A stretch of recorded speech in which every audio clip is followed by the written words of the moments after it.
लाभार्थी पाहिजे मला, लाभार्थी का देत नाही असं अधिकार सगळे आहे? लाभार्थी आहे. कोण? एक माणूस तरी साऱ्या गावाची टॅक्स भरत असेल तर द्या ते तुम्ही साहेब. सारे गाव म्हणजे लोकांनी होती घेतली का?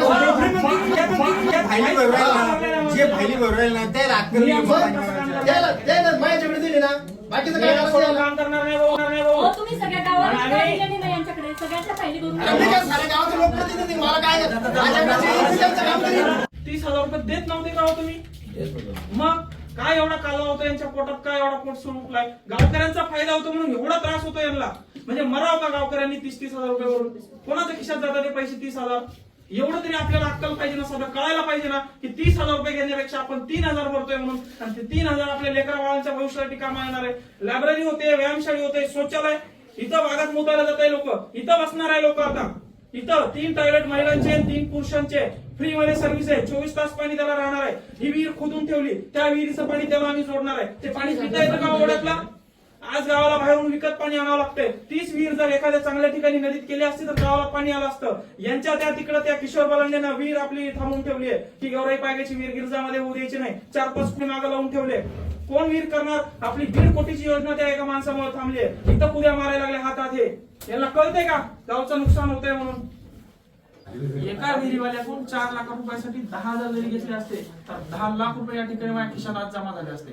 पण 1,10,000 रुपये तुमच्या ग्रामपंचायतला आम्ही जमा केले. त्याचा रेकॉर्ड आहे. बँकेत पावत्या टाकल्या, त्याचं स्टेटमेंट काढायचं आणि बघायचं. मागचे 800 रुपये भरले ते सापडून राहिले. भाऊ कुठे गेले? 800 नाही, कमीत कमी 4.5 लाख रुपये, 3.5 लाख रुपये तिथं, 1.5 लाख रुपये पाडळीला. आणि गावात येणाऱ्याकडून प्रत्येक कामगाराची पावती फाडणाऱ्याकडून 1,000 रुपये 900 रुपये टॅक्स घेतलाय. ते एकाची पण नोंद इथं नाहीये पावतीला. ते बुकच गायब आहे. कोणाला बोलू मी? मागचं काढत बसू का? मला नवीन सुधारणा करायची आहे. इथं माकडे बसायला आणायचे, इथं थोडं रस्ता खराब आहे, तिथं रस्ता करायचा आहे. कुठून करू? जसं आहे तसंच ठेवायचं का? हे असे कमी बुद्धीचे माणसं चांगल्या काम करणार म्हणून त्यांनी पैसे दिले. मॅडम ते शेतकरी आहे, त्यांची काही चुकी नाही. ते पैसे त्या ठिकाणी नमूद करा की यांनी 800 रुपये दिले, बाकीचे 22 क्लिअर करा. मी बघतो त्याचं मागचं काय करायचं नाही. यांचा सगळा रेकॉर्ड माझ्याकडे जुना. यांनी कशावर पैसे काढले, किती काढले. मला वाटलं जाऊ द्या, आपल्याला काय मागायचं, संसार थोडायचा, पुढे काम करू चांगले. हे असे नाटके करायला लागले.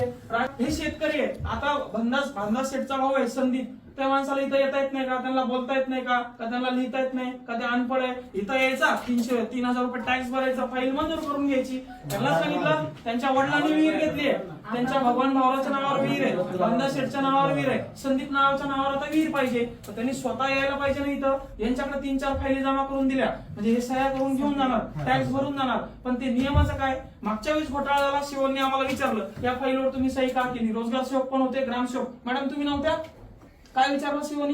तुम्ही याच्यावर सही कसं काय केली म्हणे? तुम्हाला अधिकार आहे, पण जोपर्यंत ग्रामसेवक सही करत नाही, सरपंच सही करत नाही, फाईल मंजूर होत नाही. मग तुम्ही जास्त 5 एकर पेक्षा जास्त असलेल्या सातबाऱ्यावर सही का केली म्हणे? तुम्हाला आताच तुम्ही अपात्र होता म्हणे. तर मी याच्या एका गोष्टीमुळे वाचलो, सर मी फाईल ठीक आहे सही केली, पण माझ्यावरचे पगार घेऊन काम करणार तुमचे अधिकारी त्यांनी ती मंजूर कशी केली, त्याची जिओ टॅगिंग कशी झाली, त्याचा वर्क ऑर्डर कशी झाली, त्याचं एस्टिमेट कसं झालं, माझ्याबरोबर या सगळ्यांना निलंबित करा. मी परत सोडायला तयार आहे. मी चुकीचे काम कसं करू? आता उद्या जर या फाईली तुमच्या झाल्या नाही, 3,000 रुपये मी तुमच्याकडनं घेतले, मला तिथं नागडं व्हायचंय, मला डोकं फोडायचंय, मला तिथं आंदोलन करायचंय. आंदोलन मी मोठमोठाले करतो, परत या फाईली टेबलवर येणार, ओरिजिनल फाईल यायची नाही, याची चौकशी होणार, उठणार कोण? मीच. मग हे काम करत असताना 3,000 रुपये टॅक्स भरणं काय अवघड आहे? 30,000 रुपये देत नव्हते का हो तुम्ही? मग काय एवढा कालवा होता यांच्या पोटात, काय एवढा पोट सुरुकलाय? गावकऱ्यांचा फायदा होतो म्हणून एवढा त्रास होतो यांना. म्हणजे मराव का गावकऱ्यांनी 30,000 रुपये वरून? कोणाच्या खिशात जातात ते पैसे 30,000? एवढं तरी आपल्याला अक्कल पाहिजे ना, सगळं कळायला पाहिजे ना की 30,000 रुपये घेण्यापेक्षा आपण 3,000 भरतोय म्हणून. आणि ते 3,000 आपल्या लेकरा बाळांच्या भविष्यासाठी कामा येणार आहे. लायब्ररी होते, व्यायामशाळी होते, शौचालय, इथं भागात मुतायला जात आहे लोक, इथं बसणार आहे लोक. आता इथं 3 टॉयलेट महिलांचे, 3